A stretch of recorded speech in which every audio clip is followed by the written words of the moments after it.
Hi guys, I'm Yelena and this is my channel, Soul Sessions. Here you'll find all kinds of information related to astrology, spirituality, health, and self-help topics.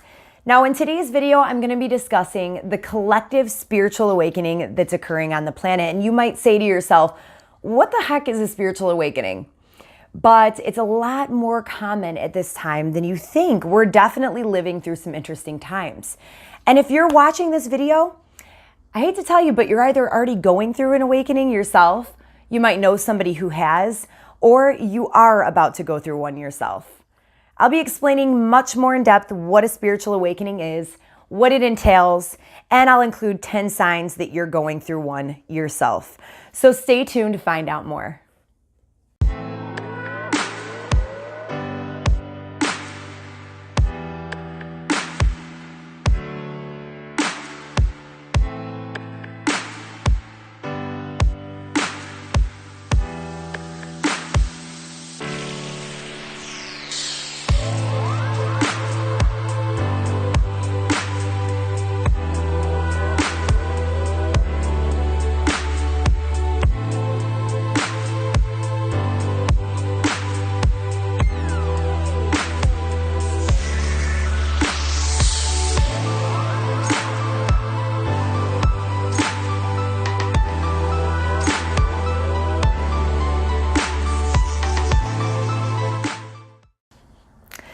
Okay, so first things first, a spiritual awakening will look and feel completely different to everybody. But one thing that I've come to realize is that the way that it unfolds is a process, and it can be a long one at that over the course of many years. And this could be happening to you and you don't even realize that it's been happening. That's what happened to me. It's an expansion of your consciousness. So with that, I do want to include just a brief disclaimer before we get into this information. So my understanding of all this, it still continues to unfold as well. It's a journey. It's a path that you're on. Like I said, I'm on my own individual path and journey. So my perception of how this occurs is going to be completely different than maybe how you perceive it. And how I perceived this 6 months ago isn't the same as today. And in another 6 months, I do expect to understand it on a much deeper level than I do now. But I love to document these types of things, not only to help other people, but for information to look back at, to see how I perceived it in the past as well. Because everything that we perceive is in constant flux. And our consciousness should always be growing and changing on this journey. You have to explore this topic with a complete open mind. And just be willing to break down any and old belief systems and different ways of thinking and different types of conditioning that we are subject to throughout our lives. So that was a mouthful. I do plan to make more videos on this topic as my own personal understanding of this subject deepens. So you may or may not have heard the quote, "We aren't human beings having a spiritual experience. We're spiritual beings having a human experience." We're literally living in what you could call some sort of matrix.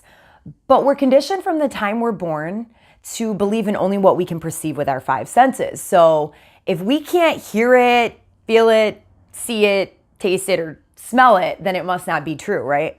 Wrong. We're very conditioned to believe many other things as well, including things like, but not limited to, beliefs like the food that we put into our bodies doesn't matter to our overall health, and that we're destined to get different diseases from our ancestry, family, DNA, genetic makeup, or that the government and the powers that be have the best interest for us at heart. Why would they do that to us? You know, that's a belief system that people have. Or maybe that religion is the end-all, be-all answer and that we're not to question it. Maybe that practices such as mediumship, tarot, and astrology are the devil's work. Or maybe that aliens are frightening and they're out to kill us. I don't know. Any of these types of beliefs about reality. These are all examples of how most of us at one time or another, or maybe still now, have been programmed to think by society as a whole, or our families, or maybe even the schools or something like that that we attended.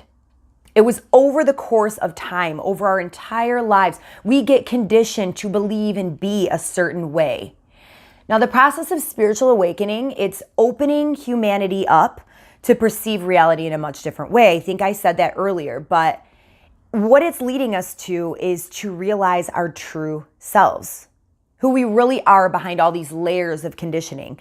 We're in the process of stripping all of that away and realizing who we really are, because the person that you are now, I guarantee, is not the person you truly are.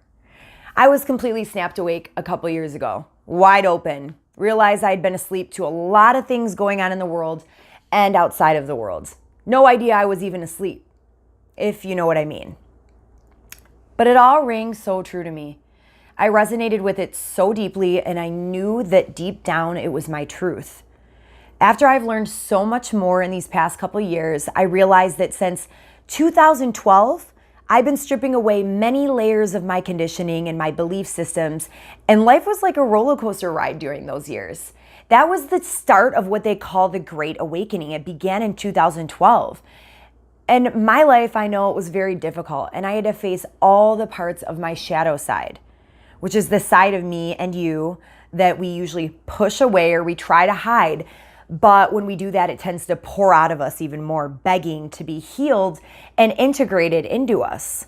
So I finally got to the point of surrender, and now I feel a very strong calling to help others figure out all this as well.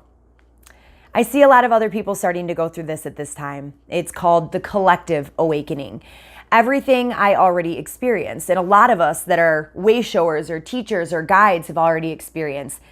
And it's definitely part of my purpose and many others to be of service and help everyone else make sense, not only of this process that's going on, this awakening, but of themselves on a much deeper level. Now, I've been following the work of Dolores Cannon for a few years, and she explains this topic brilliantly. She's got many books out and lots of YouTube videos, and she invented what's called QHHT, Quantum Hypnosis Healing Technique, where she puts her subjects into the deepest state of trance hypnosis, which helps them to access parts of their unconscious consciousness that are usually unreachable to us in our normal state of consciousness, I guess you could call it. Now, she's got many books and videos, like I said, all about this. I'm reading one right now called, I see it on my couch, The Convoluted Universe. But it's all about her findings related to metaphysics and the lost civilizations of the world like Atlantis and spiritual awakening and the great shift taking place right now, and even information about ancient lost knowledge.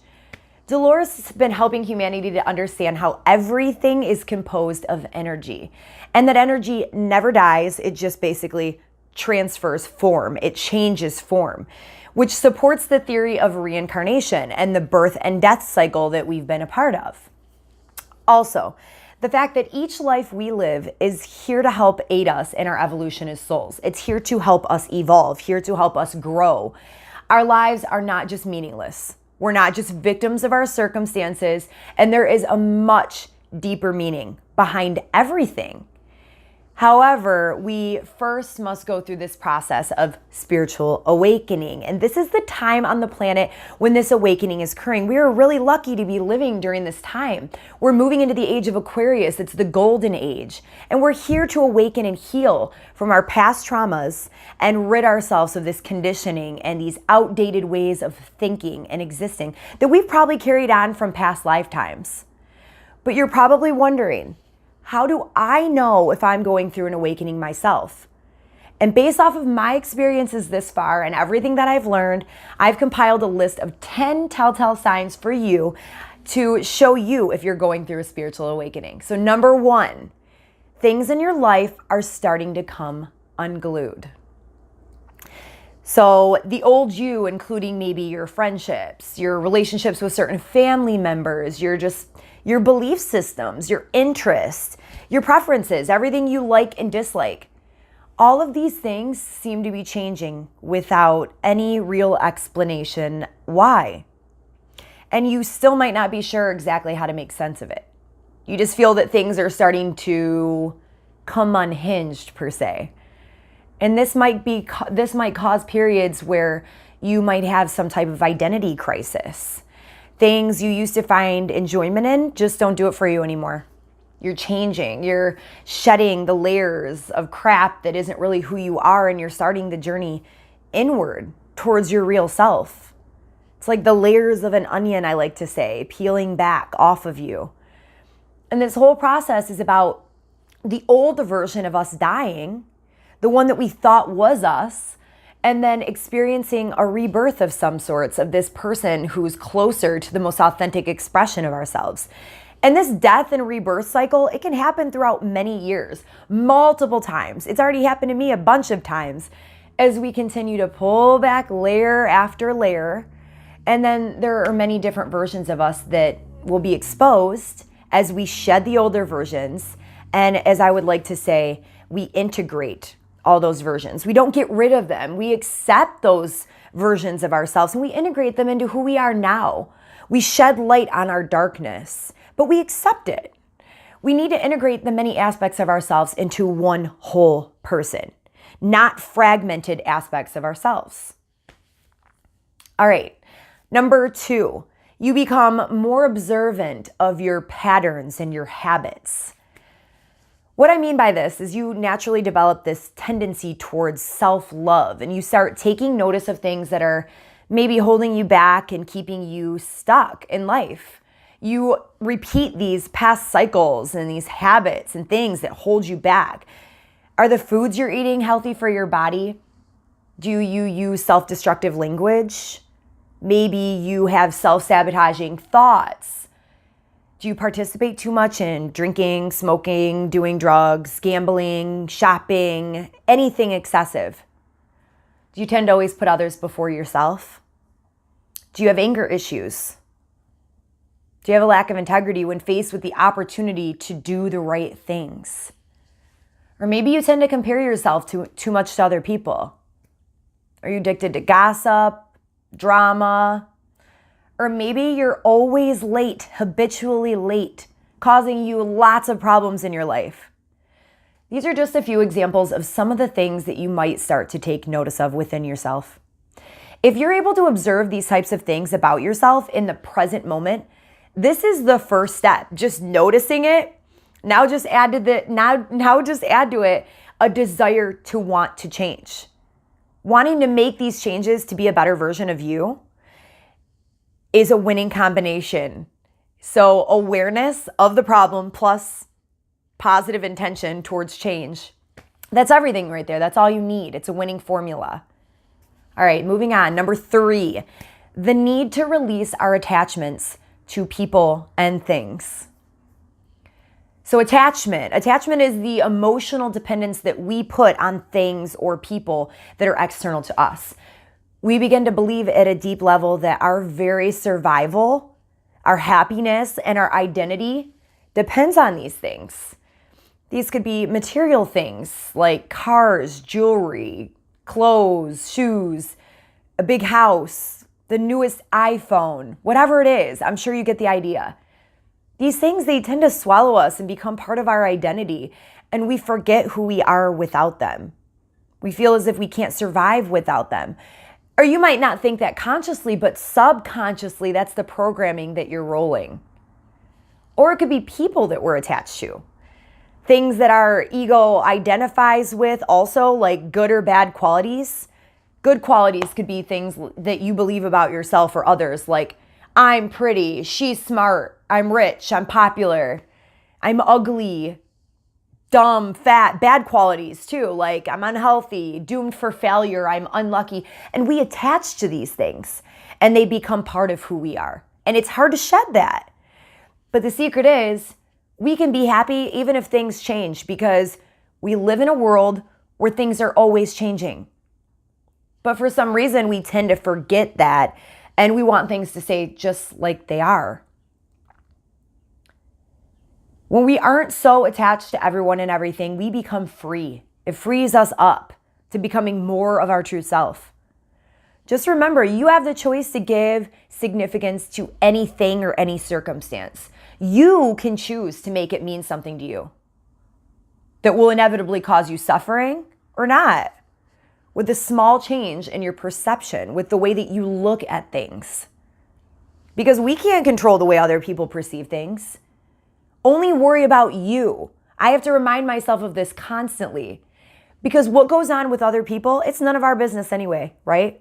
And that's probably part of their conditioning and their past trauma and everything. Anyways, number 4, craving inner peace.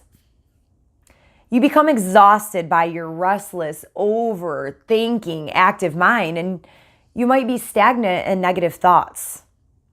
You start to have a deeper understanding that life has its ups and downs, but you make the conscious decision to not get on that roller coaster ride as much anymore. And even when you do, it's easier to stop and get off of it. You're just changing. You start devising new plans and new ways of handling the curveballs that are thrown at you in life. You stop overreacting and overthinking so much. You begin looking at each situation and thinking, what is this here to teach me? Instead of the usual, why is this happening to me? That victim mentality, playing the victim card that we so often do in life. And you might eventually begin to develop some type of daily spiritual practice to maintain the state of inner peace that you have, because you want to keep it. You don't want it to go away. But you realize that it takes maintenance.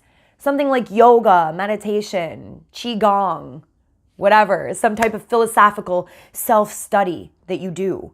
These are just a couple of examples of thousands of things that you could do to maintain that state. Number 5, you begin to develop your intuition and psychic gifts. You begin to tap into that guidance that comes directly from your soul, that often is overlooked because the thinking mind takes over. It's always trying to talk to you, give you little nudges, but you have to learn how to quiet the mind first. And then you start to develop, and it helps you in so many ways in your life. You just know certain things, and you can see other people's unspoken intentions. You just know if a person, place, or thing is right for you. And you seem to know the right steps to take in life. Now, we all have this type of extrasensory perception, but because of our outdated belief systems from the past, our gifts, such as intuition, they get turned off by our mind.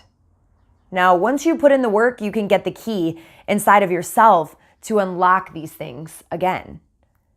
You can then use them to not only guide your own life, but to help others on their path as well. Number 6, you begin experiencing synchronicity. You start receiving subtle signs and little nudges and guidance from the universe in many different ways. I'm just going to give you a couple examples, okay? These might appear to you at first as just a coincidence, but once they start happening more often than not, you start to look at them a little bit deeper.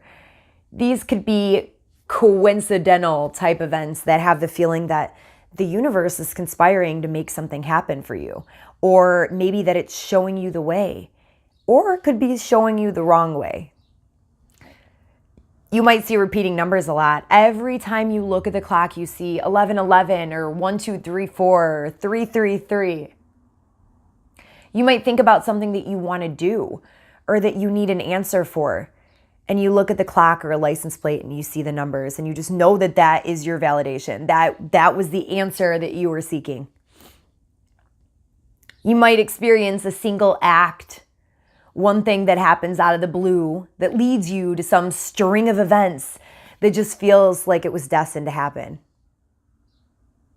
All in all, you start having these crazy, unexplainable experiences all the time. And as you go further on your journey, it happens even more. Number 7, you become way more sensitive and empathetic. You develop more of an ability to see life and feel life through the eyes and emotions of another person. You also feel exactly what they're feeling. You know the saying, take a walk in their shoes. That becomes completely true. You gain that ability. You're able to kind of tap into the feelings and emotions of another person, which gives you a better understanding of what they're going through at that time. You gain an amazing ability to try on many different people's perspectives, just helping you, one, to understand them on a much deeper level. Everyone sees and perceives reality in a much different way. We're all living our own individual realities. And you begin using this knowledge to see life differently. Being able to see every perspective possible. You might become a lot more sensitive to your environment and to negative people in general. Maybe the place that you work or even the places that you've been hanging out, they just overstimulate you now, and it becomes a lot harder to deal with it all. And you need a lot more alone time to recharge. This still happens to me nowadays, even though I know how to work with it a little bit better. My energy gets drained very easily. I can feel what other people are feeling. It's very difficult. So you might start to distance yourself for a short time until you gain the skills necessary to hone your newfound empathetic and feeling abilities. Because yes, as much as you believe it's a curse, it's even more of a gift when you learn how to properly work with it and for it. Number 8, you no longer fear death. You're probably like, what? You no longer fear death? How could that be? But you don't. You realize that death is literally just a portal back to our soul's true essence, back to our divinity, back to source, God, whatever you want to call it. It's just another beginning. It's a rebirth in a sense. Everything in life is the cycle, death and rebirth and beginnings and endings. And we've lived so many different lives that this lifetime right here, it's very insignificant in the grand scheme of things. It's just, it doesn't feel like it right now in the moment. You just stop worrying so much about the past and the future, and you live more in the present moment. You might be interested or maybe get introduced to books like The Power of Now by Eckhart Tolle or Be Here Now by Ram Dass. And you understand on a deep, deep level that our energy never dies. It just exits this human body. Death is an inevitable part of human existence, but it absolutely doesn't stop there. The personality and the consciousness, they don't die. They just change forms. Number 9, you become much more authentic. You start living more in your truth. You don't conform to cultural norms, societal norms anymore because you're afraid of rejection from other people, or that's all you've ever known. You stop worrying so much about what other people think of you, and you'll be accepted by them or not. All you know is that you want to be 100% true to who you are, no matter what the circumstances, no matter who is going to be with you on your path or not. And you begin to love yourself and all of your idiosyncrasies. Our job is not to please other people or avoid speaking our truth to make other people comfortable or suppress who we truly are and what we want to achieve in this life because we're afraid of failure or how we might be judged by other people. It's time to break out of these old ways of thinking and doing, and you begin to feel this strong urge to do so. And finally, number 10, you feel an urge to take much better care of yourself. You become your top priority.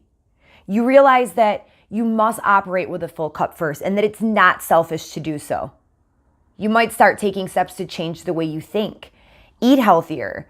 You might develop a spiritual practice. You create a sacred space in your home, or your whole home becomes sacred for that matter. You might become more protective of who you allow in it.